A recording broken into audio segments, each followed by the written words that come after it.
warahmatullahi wabarakatuh. Kami dari kelompok 6 akan membahas mengenai peranan daun sirih hijau terhadap infeksi rongga mulut. Sebelumnya, perkenalkan saya Reina Damalisa dengan NIM 04031282126050. Perkenalkan, saya Putra Nurifia Sofiana, NIM 04031282126018. Saya Maur Alia Brani dengan NIM 0403111261260015. Perkenalkan, nama saya Dinda Rahman Nafisah dengan NIM 04031382126066. Pertama yaitu pengertian umum.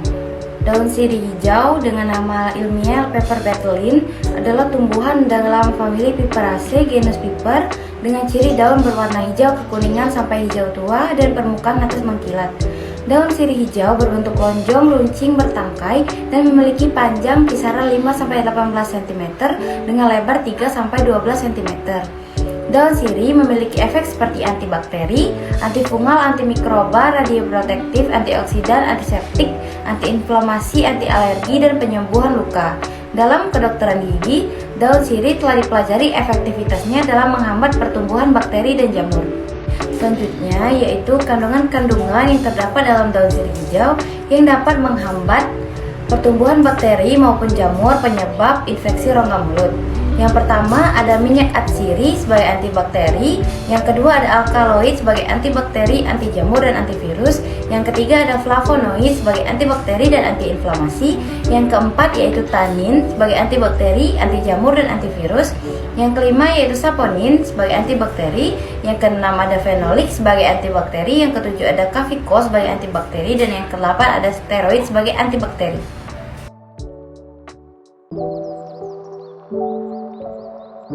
Menjelaskan tentang jurnal yang berjudul Antifungal Property of Piper Betel Leaf Oil Against Oral Candida Species.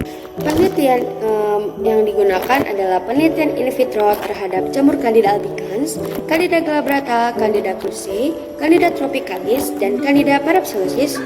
Diberikan minyak asiri, ekstrak daun sirih dengan konsentrasi dari 0,39% volume per volume sampai dengan 0,078% volume per volume. Dan dengan kontrol positif menggunakan 0,2% chlorhexidine gluconat dan kontrol negatif menggunakan 5% dimethyl sulfoxide.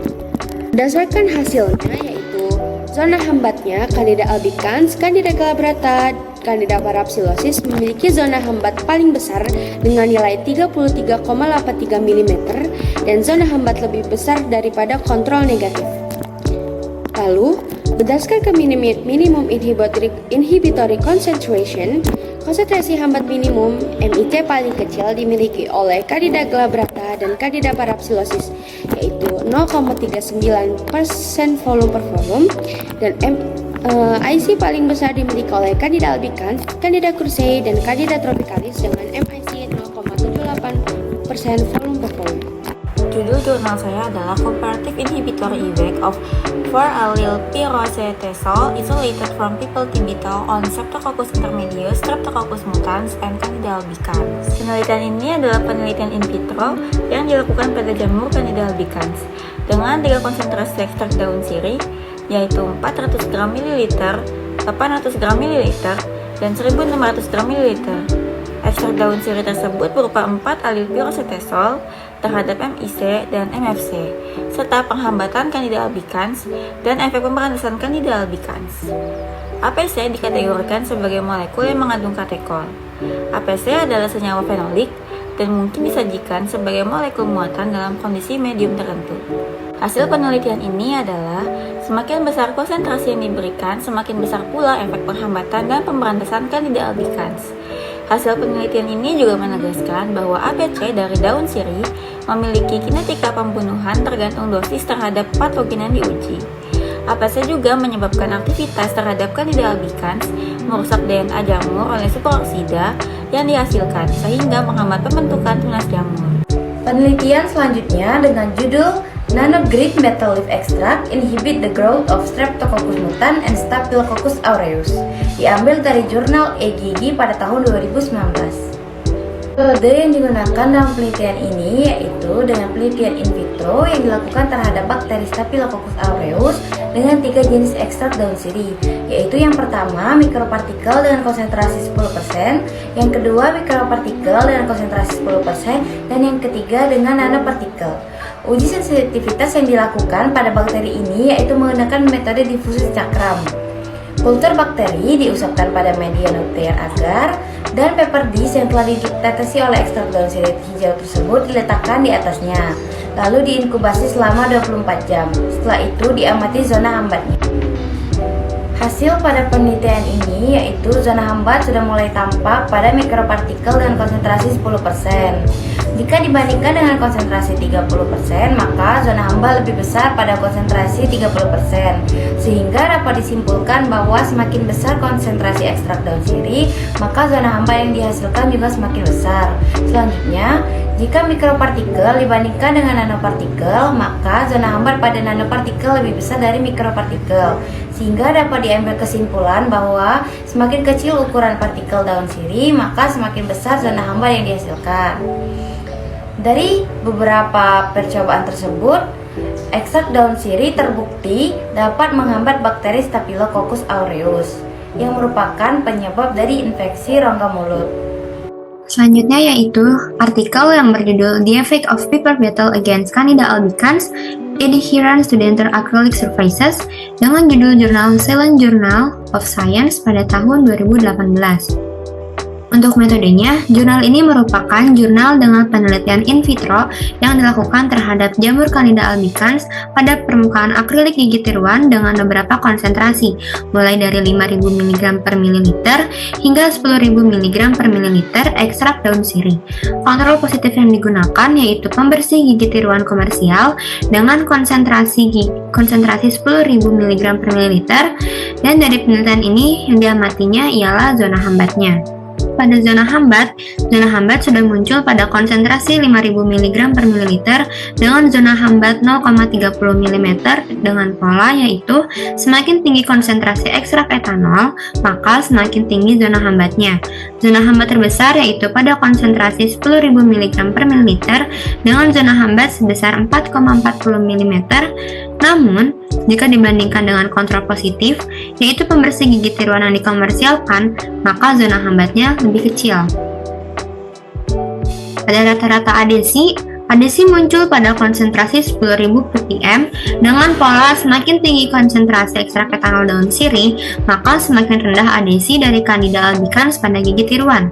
Adesi terbesar yaitu pada konsentrasi 5.000 ppm.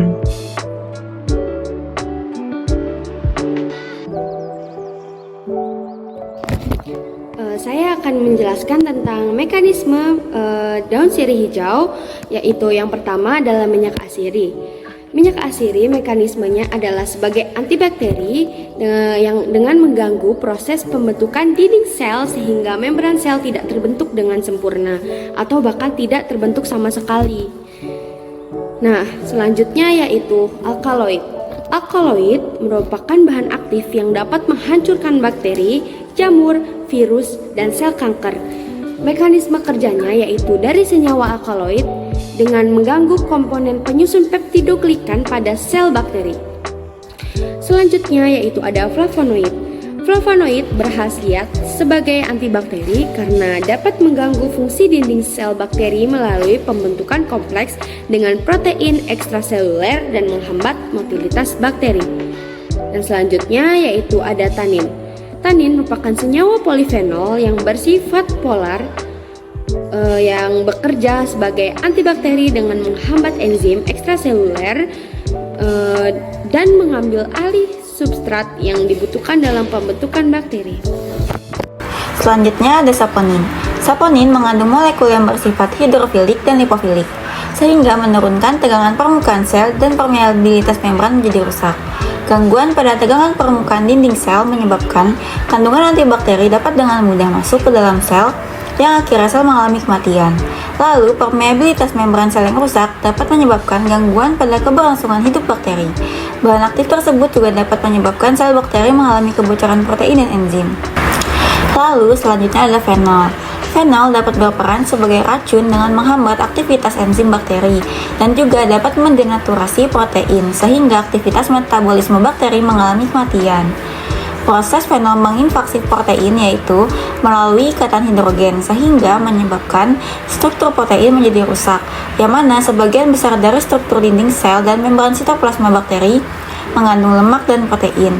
Adanya ketidakstabilan pada dinding sel dan membran sitoplasma bakteri mengakibatkan fungsi pada pengangkutan aktif, permeabilitas selektif, pengendalian susunan protein dan bakteri menjadi terganggu, yang mengakibatkan pada lolosnya ion serta makromolekul dari sel sehingga membran bakteri kehilangan bentuknya, kemudian terjadi lisis. Kavikol bekerja dengan cara mendenaturasi protein sel, sehingga dapat membuat mikroorganisme terbunuh.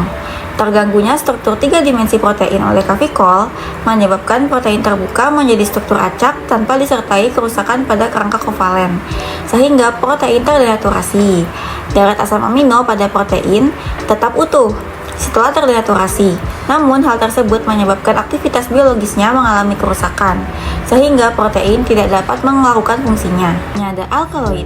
Alkaloid merupakan bahan aktif yang berfungsi sebagai obat serta aktivator kuat bagi sel imun yang dapat menghancurkan bakteri, jamur, virus, dan sel kanker. Mekanisme kerja dari senyawa alkaloid dengan cara mengganggu komponen penyusun peptidoglikan pada sel bakteri.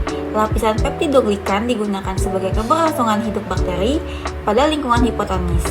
Jika lapisan tersebut mengalami kerusakan, maka terjadi kekakuan pada dinding sel bakteri yang menyebabkan kematian sel tersebut. Potensi daun sirih terhadap infeksi rongga mulut. Ekstrak daun sirih hijau dapat digunakan sebagai obat kumur yang sangat berguna karena murah, mudah didapatkan, aman, dan efektif dalam menghambat bakteri maupun jamur dalam rongga mulut. Kandungan kimianya bersifat antiseptik. Penggunaan daun sirih sebagai obat kumur juga memiliki efek bakterisida dan bakteriostatik terhadap bakteri rongga mulut, sehingga produksi asam oleh bakteri dapat dicegah. Secara keseluruhan, proses ini akan mencegah penyakit di rongga mulut. Obat kumur dari tumbuhan herbal dipercaya dapat membantu kesehatan rongga mulut tetap terjaga.